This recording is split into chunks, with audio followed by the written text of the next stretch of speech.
मैंने अपने पिछले वीडियो में किसान मित्रों आपको बताया था कि प्याज के बाजार में किसी भी प्रकार से कोई गिरावट आने वाली नहीं है। प्याज के बाजार में आप लोगों को या तो प्याज का बाजार स्टेबल रह सकता है या प्याज का बाजार ऊपर बढ़ेगा। एक आध रुपए श्रावण की वजह से प्याज का बाजार 2 रुपए नीचे आया था। जहां पर प्याज 30 रुपए बिक रहा था वहां पर 26, 27 और 28 रुपए तक भी प्याज का बाजार स्टेबल चला है।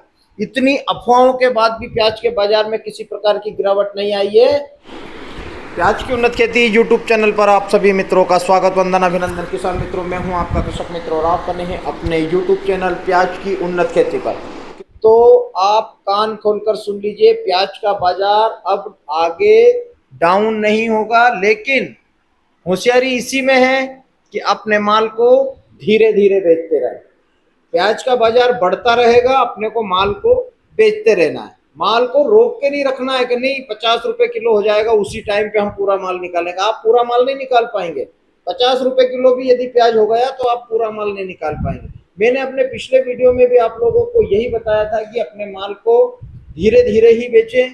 दूसरी बात, दक्षिण भारत की मांग, उत्तर भारत की मांग, पूरे ऑल इंडिया की मांग प्याज में बनने वाली है। आप लोग अपने प्याज को धीरे धीरे ही बेचें और अच्छा प्याज यदि आपका है, गोल्डन माल है, तो आप बिल्कुल रुक कर ही प्याज को बेचें मेरे आइडिया से। बाकी अपने परिवार की सहमति के साथ में काम करें, ज़्यादा से ज़्यादा विचार करें, उसके बाद ही प्याज का निर्णय लें बेचने का। यदि प्याज आपका गोल्डन है, यदि आपका प्याज कवरलेस है, प्याज में मिस्सी की शिकायत है, प्याज में सड़न की शिकायत है, तो आप अपने प्याज को मंडियों में ले जाकर बेच सकते हैं। प्याज का बाजार बहुत अच्छा चल रहा है। एवरेज मालों में हम लोगों को तेजी दिखाई दे रही है। एवरेज मालों में तेजी कब आती है? जब पूरे उत्तर भारत की मांग आती है, उस टाइम पे हम लोगों को एवरेज मालों में तेजी दिखाई देती है।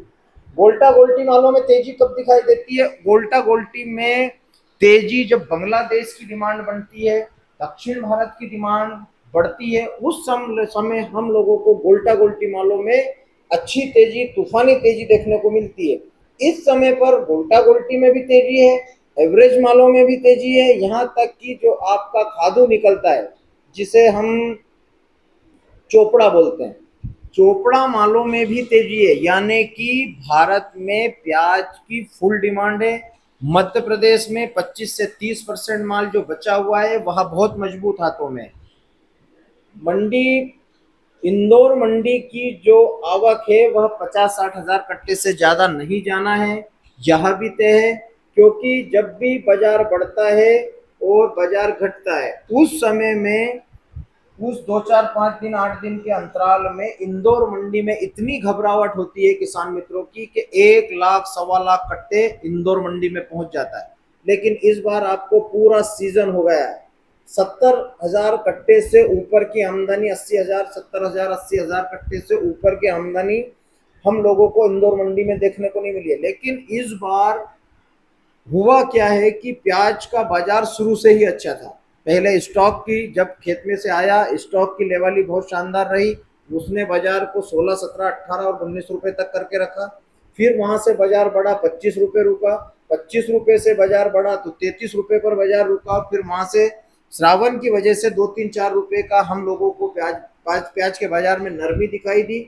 नरमी इसलिए कह सकते हैं कि स्टॉक अच्छा था व्यापारियों के पास में भी, और डिमांड कम हो चुकी थी। उत्तर भारत की डिमांड कम हो जाती है, दक्षिण भारत की डिमांड अगस्त के महीने में अच्छी निकल कर आती है, इसलिए गोल्टा गोल्टी के भाव में हम लोगों को तेजी देखने को मिलती है।